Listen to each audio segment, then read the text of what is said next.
pro. Yeah. All right, we are live, and let's get to sharing.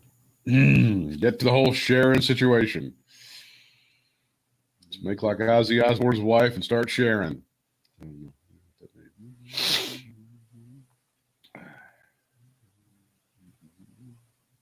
The great Jim Stafford had a song called "I Ain't Sharing Sharing." That was one of his parody songs. Did he ever do serious music? I can't remember a single song of his that was ever serious. Well, but that he may have done the, I'm going to put out a serious album and nobody cared. I'm just saying he must have been a really good musician. It's like Weird Al is a great musician. Well, yeah, he does. Yeah, Ray Stevens. Like Ray Stevens' biggest hit was really, Everything Is Beautiful. He had a huge hit. Doesn't Weird Al play like every instrument? Oh yeah, he's very talented. Am I wrong about that? No, he's extremely talented. He's got all that stuff to do. So he's our era's Jerry Lewis. Jerry Lewis did all that too. I was thinking Gary Lewis, but sure, let's do that. Quincy Jones tells. Oh.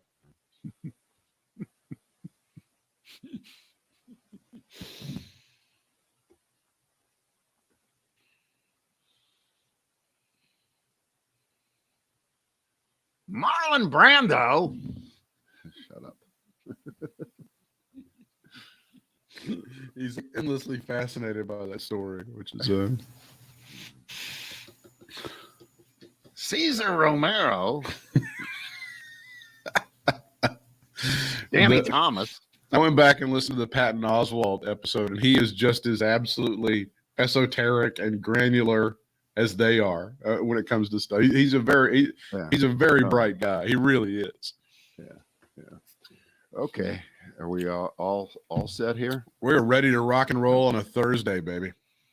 And this is the Brad and Britt cast. We're glad you're with us here. And I'm just guessing today because I looked at some of the places where we get our ideas. Mm-hmm. And I'm just guessing you have way too many stories that are too stupid to talk about. Am I right? Yeah. I mean, one of them. Okay. Yeah, I do. But hang on. So before you get to them, can I just give you my top three here and you pick? Please. You pick the. Ready? Here we go. Number one, just set it and forget it. Number two, skin it and win it. Or number three, get your jab or hit the slab. Wow, you got a lot of things going on there. Get your jab or hit the slab. Let's do that one. You want to get your jab or hit the slab? Okay. This is the story of Ryan Tannehill. Yeah. Quarterback of the Tennessee Titans. Is he a starter? Yeah, he is. He formerly with the Miami Dolphins and various others. Yes, but yeah, he's been what I would call an effective starter, if not, an outstanding or great. He's been an effective starter in the NFL. Right. Okay. So he says that he had no intention of getting the vaccine, but he changed his mind last week when the NFL put, and these are my words, not his, a boot up his ass. Okay. And said, we've got a whole list of protocols if you'd like to not get a vaccine.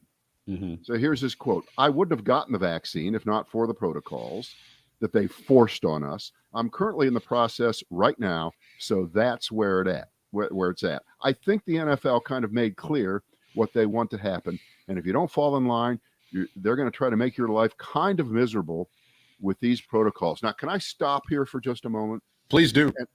And may I use a standard argument that right-wing fuckfaces use against every athlete or entertainer who dares question whatever is the status quo issue that they have been told they cannot go up against, which is, hey, they're fucking paying you $10 million. Get in line, shut up, and take the snap from center. I'm just paraphrasing there, right? Okay. So I would just like to throw that in. And, sure. and remember what we're talking about here. We're talking about having people vaccinated, right? People so that they don't spread disease and don't kill other people and save their own lives. So this is not the kind of coercive activity that might be associated with, say, a movie star who has to get up at 4 a.m. to shoot the movie. How dare they make me get up? No, this is different. This is a whole different thing. All right. For Ryan Tannehill, you know what really makes your life miserable? Being on a ventilator and dying. Yeah. That's what makes your life miserable, as it turns out, not getting something in your arm. Yeah, that's what makes your life miserable, dumbass. It's funny that you say it that way, because think about how far away we are from a pretty good piece of reasoning, which is don't get it for yourself, get it for your loved ones, get it for your community, get it for your friends, get it for everyone. So we're way past that when a guy like Ryan Tannehill, who is part of a group situation, and somehow thinks he really does live in his own little bubble there, and shouldn't have to be vaccinated for all the usual stupid reasons that these folks are saying. You know, pick from your list of idiotic things that it is what it is. Okay, so he's down to it is what it is. I love this game. I love this team. I want to be able to compete and do the things that are important to build chemistry and win football games. Well, guess what, moron? You've already blown it, okay? Because you're already known as the guy who bitched and whined when 60 or 70 or 80% of the players on that team are already vaccinated, right? That just has to be, because I haven't seen Tennessee as being below 40%, some crazy thing. We had the story yesterday. Like the Washington football team is the worst. They've got the worst percentage. I think they're around 60. And their coach, who has survived cancer, reminded them, hey, I'm not wearing this thing around on my face as a fashion accessory. Wait. It's actually way better than that. The Titans are 90% vaccinated. Okay, that's, you know what? If America was the Tennessee Titans, there would be no issue, would there? No, there wouldn't be people there'd be we're out of there. There wouldn't be bodies being stacked in ICUs across America. And here's the interesting thing about this, to kind of draw a parallel. Here's this dick belly aching about how they bullied him into this, or whatever he's saying. And he's going to be celebrated among right-wing media. Oh, I'm so glad he's speaking out, and they're and all this shit. Meanwhile, the people on the right who would criticize Simone Biles for actually complaining about something, saying, I'm not in a good headspace and my mental health isn't right. They call her a quitter. They call her a bitcher. They call her a whiner and all this other stuff. Meanwhile, he's the dick that's actually being a whiner. He's the guy that's actually belly aching over nothing. You see what I'm saying there? Yeah, no, It's not a perfect match, but it's good enough for this situation. Yeah. More now from Ryan. He says I'm going from, I believe this is from Sports Illustrated. Okay. He said he listened to experts that talked to the players about the benefits and risks of getting vaccinated. None of it convinced him that it's the right thing for him to do personally, but he declined to reveal his specific concerns. Instead, he took his medicine quite literally and set his sights on what's to come. I think it's a personal decision for everybody. No, it's actually not. It shouldn't be that much of a personal decision unless you have the kind of mitigating circumstances. You're on chemotherapy, you're really sick, all those things. But other than that, again, you're on a team. What does the coach say at the beginning of every moment of life? As a coach, we're all in this together. We all have to pull in the same direction. This is a guy who is part of a sport where they tell him you got to be in fucking bed by 9:30, okay, or else. But this is too much to ask him to spend what for most of us when we get the shot is about, what do you say? It's about 10 seconds from the time the person rolls up, puts it in, and you're done. That's it. 10 seconds. 10 seconds. All right. But they're trying to force your hand, and they have forced a lot of hands by the protocols, which everyone has their own opinion on. And again, I'm going to go back to borrowing from another segment of society. Hey, fuckface, if you don't like it, why don't you get out of the football business and go do something where nobody cares if you're vaccinated or not? In other words, go sit out in the middle of a field and be a hermit. That's about it right now. That's about all. Grab some woodworking stuff, sit in your garage, and you can make American flags with the little blue line across. I mean, do something like that. Sure. Right. It's kind of ridiculous. That's Ryan Tan. And by the way, I'm boycotting all their games this year, just so you know.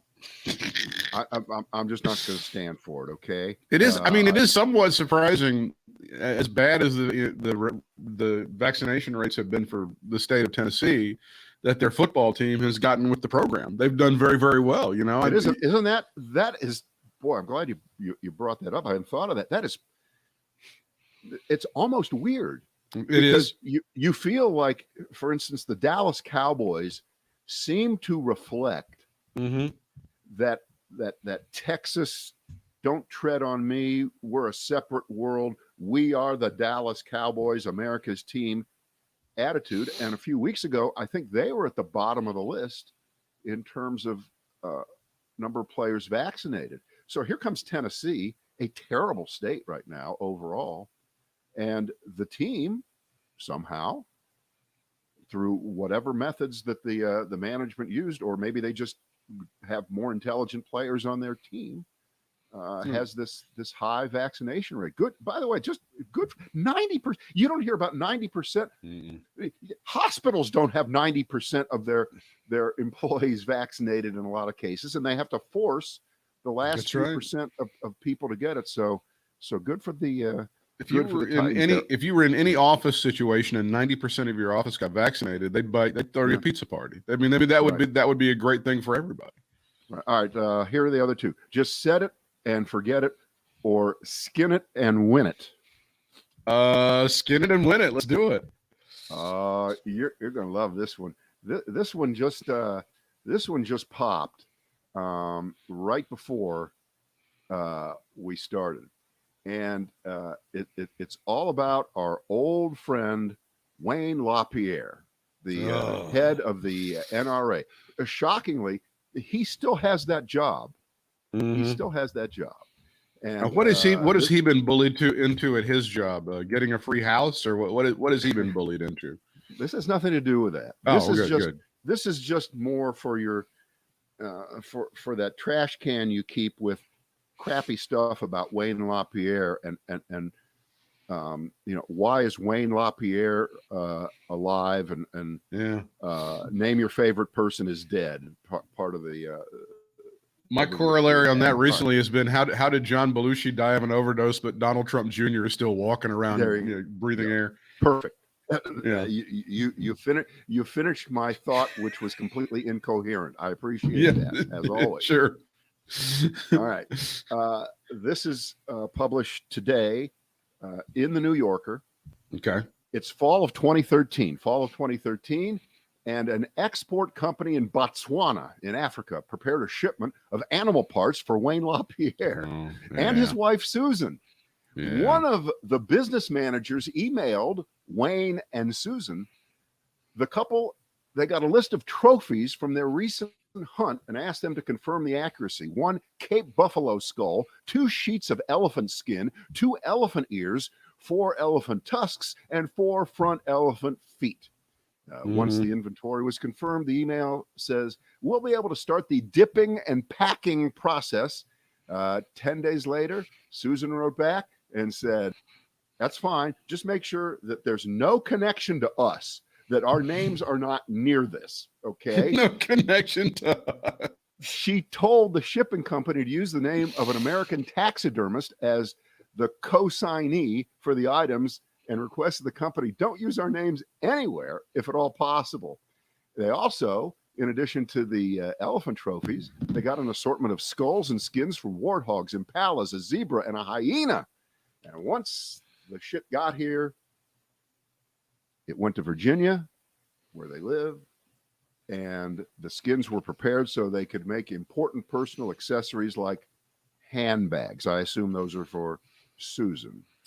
So they tried to hide this, and now it's does this make Wayne LaPierre any worse of a person than he already is? That's a difficult mountain to keep climbing, isn't it? No, it just doesn't make him any better. And now his wife, we understand that his wife, he's either made her more awful, or maybe she's the reason he became awful, because they apparently have a parasitic, symbiotic relationship, I would suppose, on each other.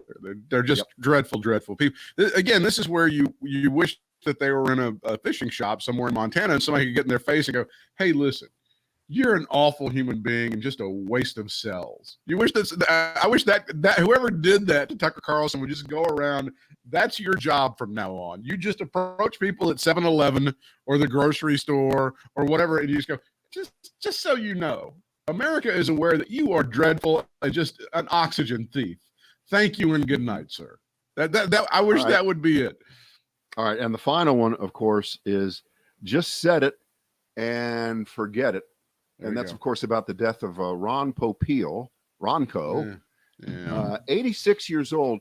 And did you see what his net worth was at the end here from the "You Can't Take It With You" file? Did you see how much he was worth? I'm scared to even ask. What's the situation? Please give me that means we're going to play our favorite game, high low. Oh, Go ahead, low. Take a shot. I will say he's worth $200 million. Yep, that is it. That was the number that I read. Did you didn't accidentally see it somewhere, did you? No, I was trying to grab a headline. There was no number. That's excellent. That's excellent. Now, and of course we will allow for that to be 50% off in any direction. Yeah. Okay. So maybe he was only worth 100 million. Maybe he was worth a quarter. How do you get by on 100? It's so hard. I don't get it. Yeah. So 86 years old, and man, all this shit. Now there's some. I read these articles, and there's some products that come up that I don't remember. Tell me if you remember this one. The Popeil electric pasta sausage maker. Remember sort that of, kind of, a little, maybe. Yeah, we all remember Mr. Microphone, right? We remember Mr. Microphone. Huge we all know hit. And he was the original Chop-O-Matic guy, which if you go into Bed Bath & Beyond today, there are about 12 different kinds of things that are just like that, where you put the food in and you put the thing down and it cuts it. And that would be enough for any great inventor, okay? But that didn't stop him. And then all this stuff in the last 25 years with the ovens, just set it and forget it, just set it and walk away. I say good for him. He's an American original, and I know there's a bunch of this stuff that he invented that's in the Smithsonian Institute already. So it isn't as if he is only remembered because Dan Aykroyd did the great Bassomatic bits and a few other things on Saturday Night Live. Which, I think one of the first big hits was that Pocket Fisherman. I think he sold like a ton of those Pocket Fishermen. Well, apparently this started in like 1959 for him. So I think the Pocket Fisherman sounds like a late 60s, early 70s kind of thing. Yeah, I remember he sold a lot of those. Yeah, so he was already rocking by the time most of us, became aware of him, and he became a pop culture phenomenon. But show us your Popeil. Did you ever buy any Ron Popeil stuff? Did you ever buy anything that would have been associated with him? I'm trying to think. I don't know. I mean, we had a shopping thing a few years ago, but it wasn't his. It was a knockoff kind of. I've got one of the Showtime rotisseries. I have not used it in a while, but I've used it before, and it works brilliantly. You can put a bird on there, you can put a roast on there, and it just it does its thing, and it's always been great. And I've got one of them. Sure, it's in the house here. He edited his own infomercials. He wrote out his own cue cards. He wrote the copy. He was the guy, I think, that came up with the operators are standing by. There's all these, now how much would you pay? I mean, all that stuff is just ingrained in everybody. Think about all the radio stations and the consultants and the geniuses who tried to come up with phrases that would stick.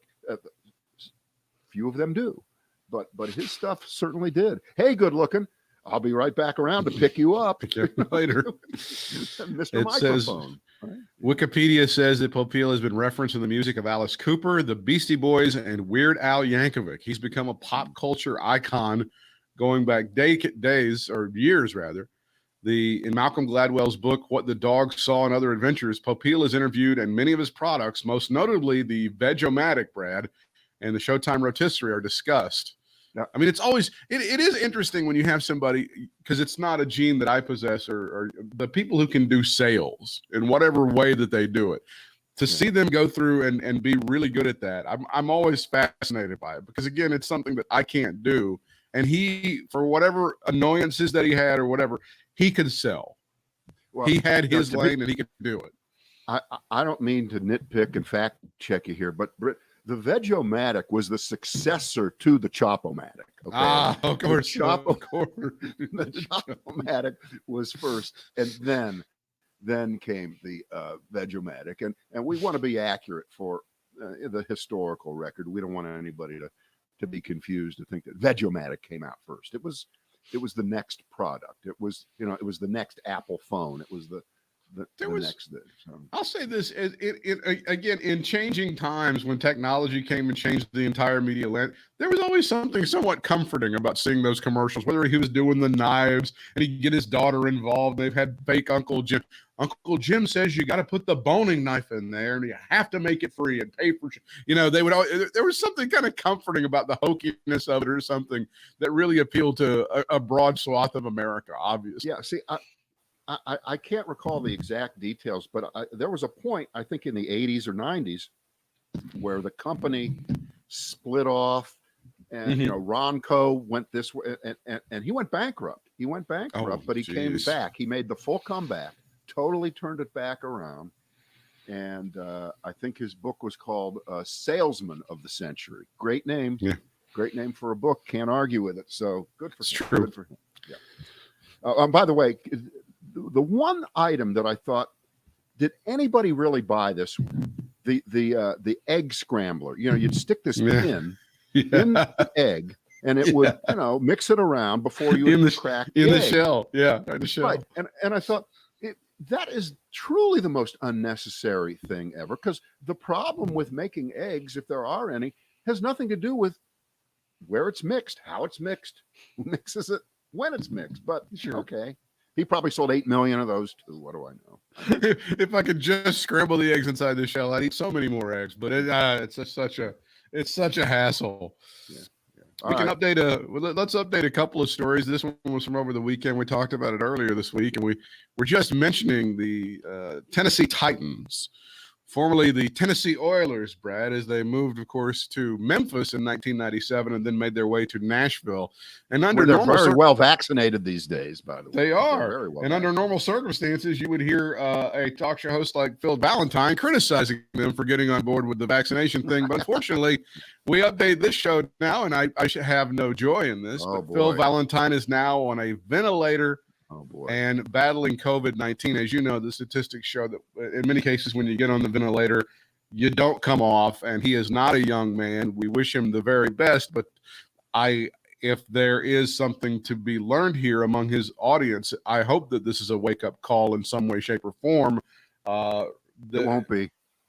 Unfortunately, I think you're right. Britt, I've already read about 5 pieces today saying that the numbers have not moved. Yeah. They have not moved among the unvaccinated. And it's irrespective of celebrities, politicians, doctors, people are dug in on this. And in the case of Phil Valentine, I hadn't seen that, but a few days ago, some of the news that I was reading, and that at this moment, because of the Delta version of that no one is getting off of ventilators anymore. Mm-hmm. Once you are there, you are gone. Yeah, it was a tiny percentage. The people who are working are saying they have not removed anybody from a ventilator while they're still alive. It's that bad. It's that tough. So poor Phil, but what can you say? What can you say? That's a great bookend to Ryan Tannehill. It is bitching when the rest of his team was smart enough. Excuse me, they were weak enough to give in and get vaccinated. You need to say it right, correct? Under normal circumstances, a healthy Phil Valentine would have probably had Ryan Tannehill on his show to bitch about the NFL, quote unquote, bullying players into getting this stuff, right? That would have been a normal thing. No doubt about it. No doubt about it. No doubt about it. Perfect. Do you think in any way it would be helpful if the family would allow it to have actual cameras in the hospital showing this man on a ventilator, having the machine breathe for him, and just how awful this experience? Do you think even then some people would dismiss it and say, I don't know, I don't really think I need to get vaccinated? You know what? The answer is, I think the answer is they might be open to doing that, because did you see the piece with his brother on CNN from the other morning? Yeah. Okay. Based on that, I mean, his brother seems like a pretty intelligent person, although it just occurs to me, who was it, John Berman on CNN? He never asked his brother, "Are you vaccinated?" Because your brother's on his possible deathbed, and you're talking very eloquently how he wants to get well so he can preach to the folks how they have to get vaccinated.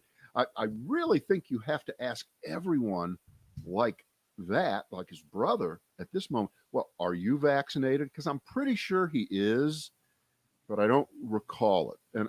And again, we're high and mighty here. We elite vaccinated people looking down on the unwashed recalcitrant, or as I like to call them, vaccine refuseniks.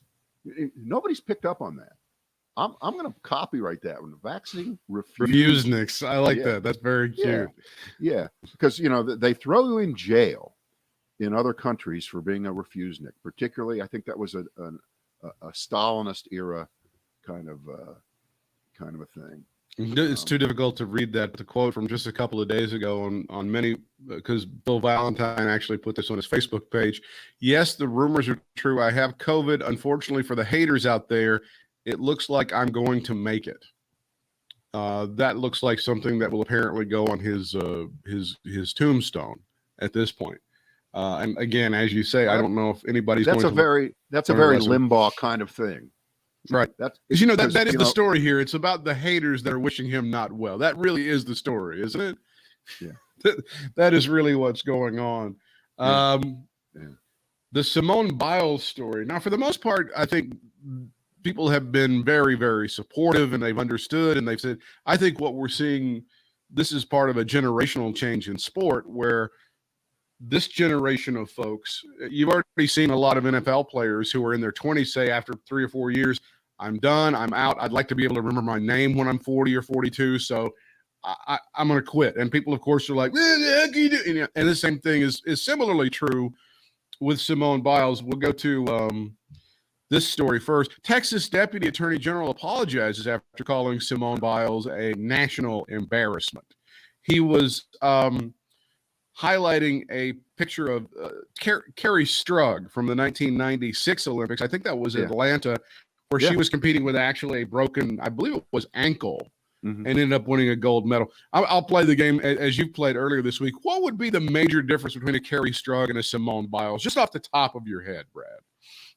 Well, here's the difference. Carrie Strug was carried off of the mat by Bella Lugosi, that guy who was the coach. Bella Caroli, who oversaw the training regimen that had hired that fucking doctor that did all the raping, versus the Simone Biles, who actually did get raped by Larry Nance. So isn't that the difference you're going for? No, of course you're not. You're going for the race card, which is what you always do. You people always do it. Always do that.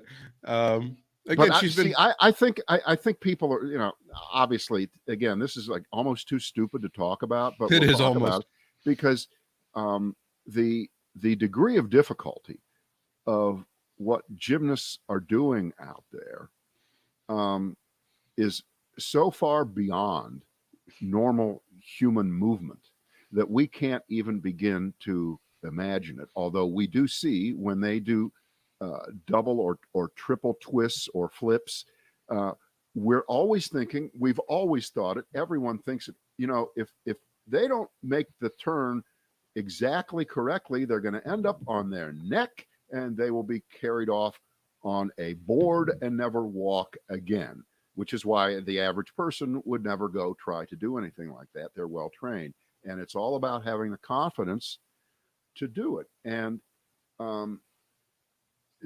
I think the measure of this is the way her teammates are supporting her. Sure. I don't think we have to go any further than that, because every one of them seems to understand where she's coming from. And when you come from I don't have anything to prove correct position, except, I want to prove to myself. Mm-hmm. And then you make the decision that you physically and mentally are not 110%, to quote the old number, and you walk away from it. Yeah, it may look like you're a quitter. Stop. We're not her. We don't own her. No. She is not us. No. Okay. That's it. And somebody said, well, what if Tom Brady said the morning of the Super Bowl, I don't feel too good today, I'm not going to go out there? He could never get away with that. Well, he would never be allowed to do that. This seems to be the argument that they've settled on, and this is Doug Gottlieb, who is a radio host with Fox Sports Radio. He's a dick. He is a huge dick. Now, do you remember when Doug Gottlieb, as a basketball player and a student, had to leave the University of Notre Dame? Do you remember this? I just remember there was. I don't know the details. He shoplifted a necklace, a gold necklace from a jewelry store, and he was then invited to leave the University of Notre Dame. At that point, Oklahoma State said, "Our standards are really low. Come play here," and he did. And now, in previous times when he's been that's an ad hominem attack. That has nothing to do with this. Nice try, loser. Come on, you can do better than that. He does have an interesting story, and he I think to this day, it may have been a bracelet. He wears that gold bracelet that he stole on his. Well, it's a reminder of what an idiot that he was and the mistake that he made. Since when are you allowed to keep? I don't know. So how does that work? The argument that he has made, and others who are much bigger assholes than him, this Charlie Kirk fellow continues. He's a massive problem, isn't he? This Charlie Kirk guy. He's the next Limbaugh. I saw the ad.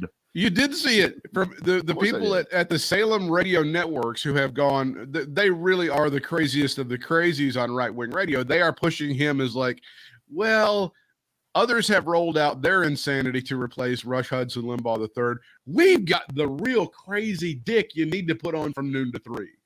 Come give us a call. This guy, these stations have all made their decisions, Britt. Even our old stomping grounds at WBT. They brought back our friend Pete Callender. I mean, It's over. It's just over. There is no. And by the way, when Tom Brady retires, there isn't going to be the next Tom Brady. No, Tom Brady Jr. Tom Brady Jr. needs to be the guy who succeeds. Right. Just like Don Jr. is going to be the next Don, right? Right. So the argument that seems to have they've centered around is, if this was LeBron James, they'd be destroying him. If this was Tom Brady, like as you just were talking about, if they quit on Super Bowl morning, if they quit, blah, blah, blah. So let me get this straight. Instead of taking the tactic, hey, why don't we start giving people a break? Their argument truly is, we got to be assholes to everybody. And if we're not, then we're giving people a pass. No doubt about it. Is that really the true argument that these guys are making?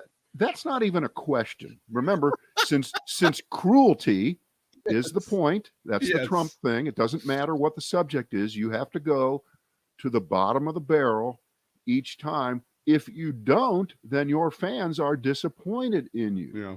You were too weak. And I have not heard any, I've been paying that close attention to the story, but I haven't heard any top flight athletes in any sport have anything remotely horrible to say about Simone. They all seem to understand.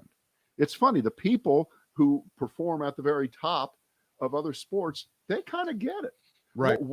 This is a case that is not analogous to, for instance, ass-face McGee Hannity at 9 o'clock pretending and lying about the fact that he said you should get a vaccine. I never said that because I'm not a doctor and I can't make that judgment. So well, in this particular case, the people who are in a position really from a I've been there, I am there, to judge Simone Biles, they get it.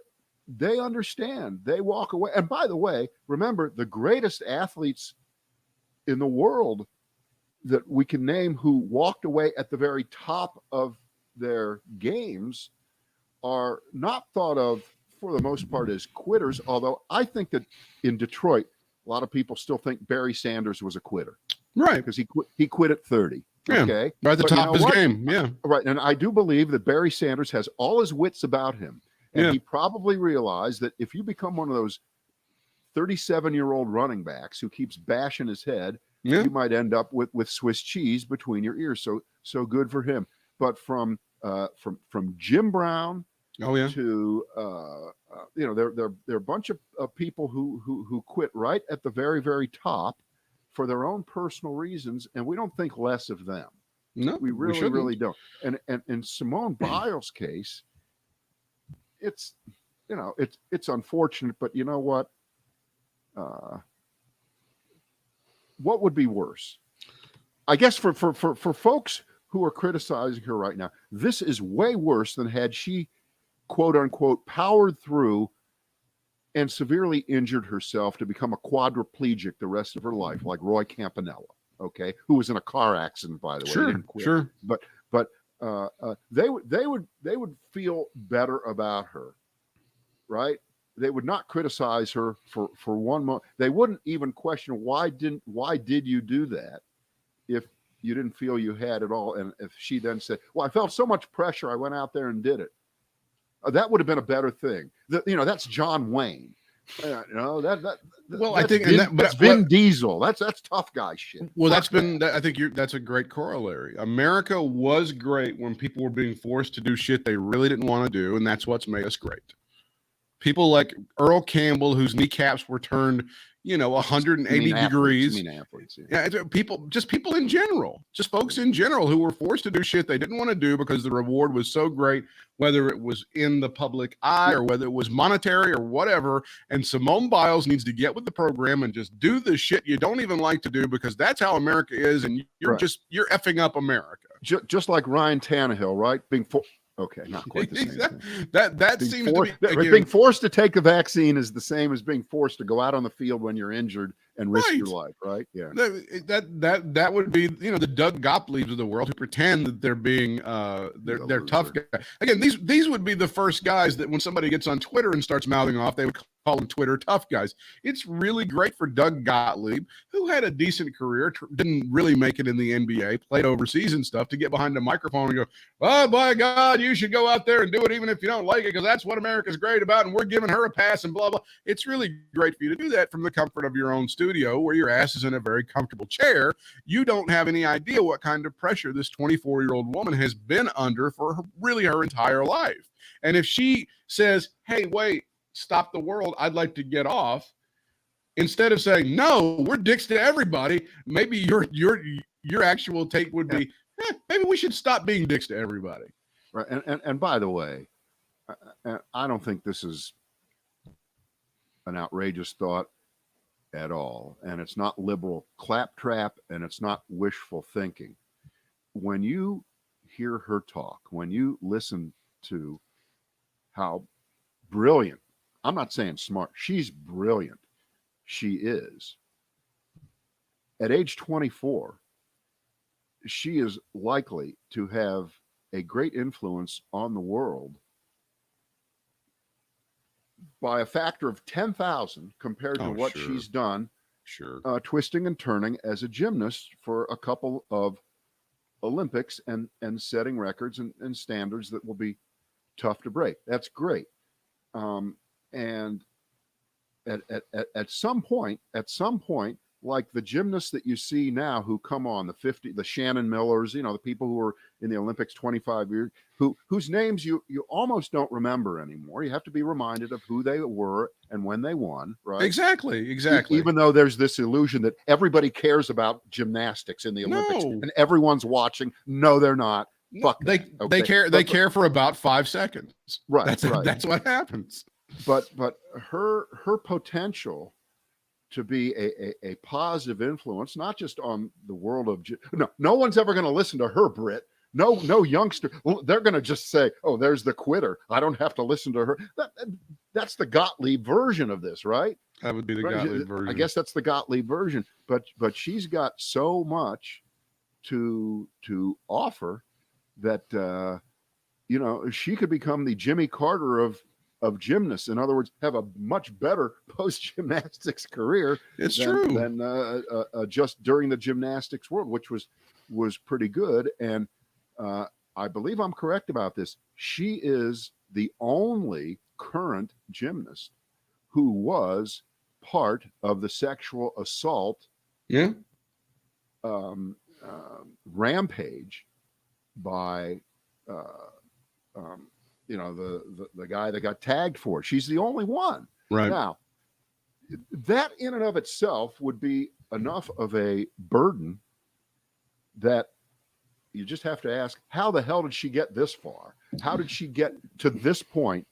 And so to judge her, and Britt, I think it's fair to say you and I, we're in the judging business too. That's what we do. We do it all the time. We're pretty good at it. We're actually quite good at it. This is, and I guess it wouldn't be out of line to say, yeah, there's some race associated with this. There's no doubt about it. There's no question about it, right? Because if Jennifer Capriati, the white tennis player girl, she says, I can't take it anymore. Mm-hmm. We understand. Okay. Well, there's a factory of this whole situation, particularly when it pertains to gymnastics, is, again, these women are pushed, these young girls really are pushed to the moon. Right. And they're used to sell McDonald's and Coca-Cola and CVS and Kias and stuff like that. And then all of a sudden, whether they make it or they don't, maybe you're extremely successful. Maybe you are. Mary Lou Retton is the outlier. Mary Lou Retton has been able to be a spokesperson and have a career and be in the national spotlight for 30 some odd years, right? Everybody else, we spit you out, you're 19 or 20, and you have to figure out what you're going to do for the next 50 years of your life, right? That's essentially what the assembly line is. She's not the only. I mean, Peggy Fleming. Sure, that's the assembly line. Sonia Henney was a movie star. I mean, it's rare though. It's rare. The Dominique Dawes, you get them. They're intense. They work all the time. And again, you're 19 or 20, and it's like, oh, that's fantastic. Now I don't give a shit about you. Go do something. And she's decided to say, I don't know if that's right for me. Here's the spoiler alert. Her teammate was able to step into the spotlight and win gold in the women's individual all around. This is something. Suni Lee is the young woman's name, because she was next up and was, by the way, supported vocally. You saw Simone Biles cheering without reservation for her teammates after she decided she was not mentally in the right place to compete. She didn't mean it. She didn't mean it.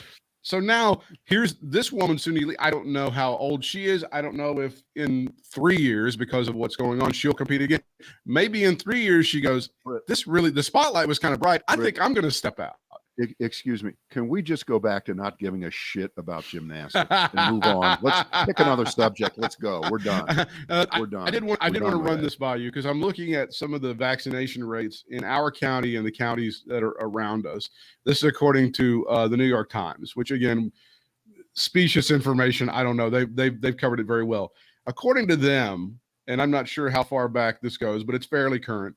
In Guilford County, where we live, all residents, we've got a 46% vaccination rate, which sounds about close to what I've seen. Next door to us, very similar in Alamance County, it's 43%. One county over in Orange County, for folks who don't know, that is where Chapel Hill is, the University of North Carolina, et cetera, et cetera. They're up to about a 60% vaccination rate overall. What would you attribute the pretty marked difference in our county and in Orange County? And it's in the 50s in Wake County, next door, a couple doors over from Orange County. What would you attribute that to? You know what? I really don't know. Okay. Because you have to know what the demographic makeup is of various counties and who are likely to be parts of groups that just have shown more skepticism in getting the vaccine. I think it's, again, that number kind of, I'm not going by that number. I'm going now by the number of new hospitalizations. Okay. And the rating that the CDC is giving all over the country to each county on just how much virus is going around, and they base that on when they're testing people, and they see how much Delta there is, and where we are, they have 4 levels. I think orange is the third, and red is the top, and we are in orange, which means we really could be in red by margin of error. So it's very prevalent where we're at.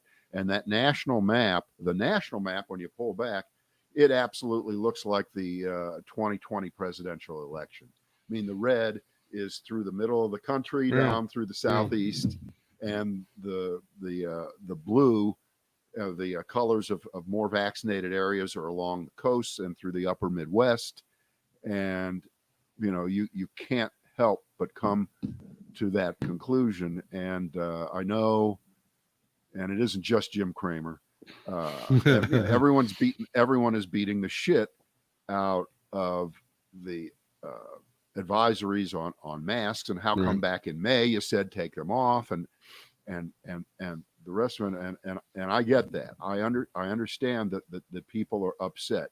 And it's to the point where we have protests all over. I'm not wearing a mask, and my children are not wearing masks, and blah, blah, blah. And you said we could go back, and what you were lying when you said that, and you're doing this on purpose to control us, and all these things that, again, ascribe bad faith to everybody except Sean Hannity, Tucker Carlson, and Donald Trump. Right. They're the only 3 people that a huge swath of America apparently listens to. And therefore we still have a lot of folks who are unvaccinated, and they ain't going to get no damn vaccinations no matter what, because of the plot, the scheme. What would you say in general, though, where education rates are higher, that those vaccination rates would also be higher? I mean, that seems to be a rule, right? Yeah, that's generally true. Yeah. And but for instance, here where we are in North Carolina, Duke University is absolutely, positively, 100% requiring every student to be vaccinated when school starts. And that is in contrast to the state schools, which I do not believe have that standard, and they just don't have it yet. And I guess the first argument on that is always, well, until the vaccine is officially approved by the FDA, the state is not going to dare force everybody to get the vaccine. And if that's going to be the standard, the argument point, then we really are in trouble. I mean, you went to college, I went to college, you know what it's like in dorms. Holy shit. You know what? Just the bathroom, just the common bathroom that you would go to was already a disease factory long before anybody thought of coronavirus 30 years ago, when you went 40 years ago. So that a college either decides right now that they can't or won't mandate vaccines for everybody is just, it's just beyond me. It's just beyond me how we could be at this point, where if the Delta virus doesn't start to recede, which it just may, and that's the the quandary here, because again, if you look back to the 1918, 1919 Spanish flu, or as Donald Trump says, the 1917, 1918 Spanish flu, there were moments where it seemed to recede, almost disappear, and then would come roaring back. And you know what?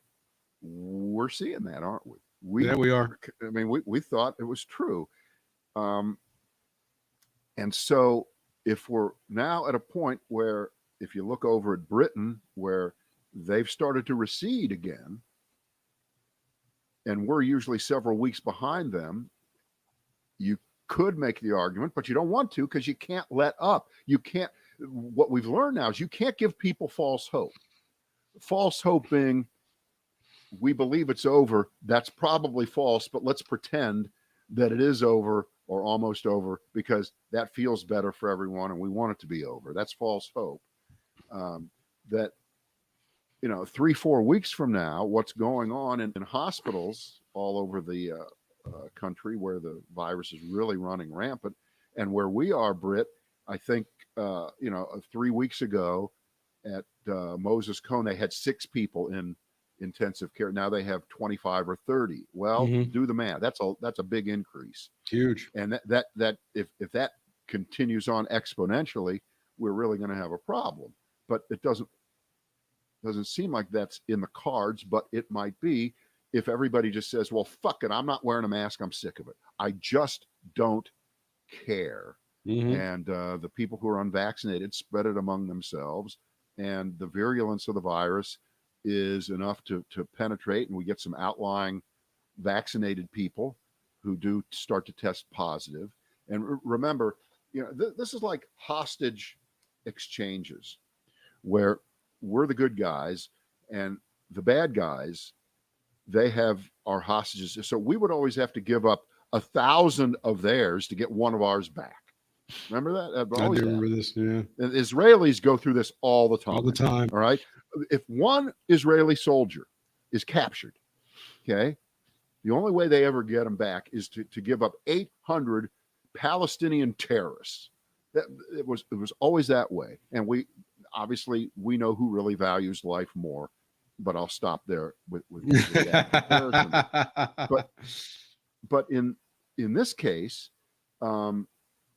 if one person who is prominent is vaccinated and has a breakthrough infection, that equals 10,000 unvaccinated people getting sick, 300 of them ending up in the hospital, and 75 of them dying, right? Because the people who are against being vaccinated, or vaccine hesitant, or vaccine stupid, or brainwashed idiots, they look for proof to justify their point of view. I'm not getting vaccinated because Britt Whitmire, who was vaccinated, he tested positive. Now, he shows no symptoms. He felt bad for 2 days, but that's equal to 300 unvaccinated, toothless rednecks picking it up at a motorcycle rally. Okay, and getting it.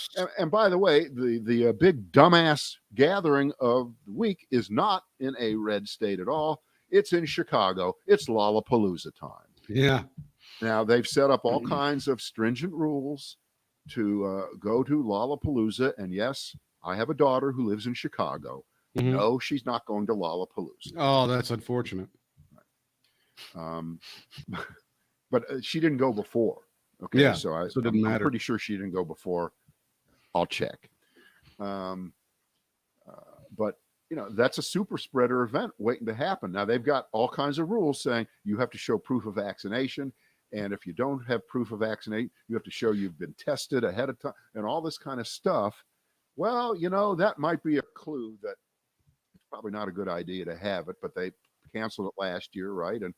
And there's money on the line, Britt. There's money on the line. We can't go 2 years in a row with no Lollapalooza, right? No. Would end. Your headliners apparently are Post Malone and here's a big one, Journey. Now there's a hot band. You're going to want to risk your life to see junior varsity Steve Perry sing Journey songs. That is something. At least the risk is completely worth it. Who's the singer now?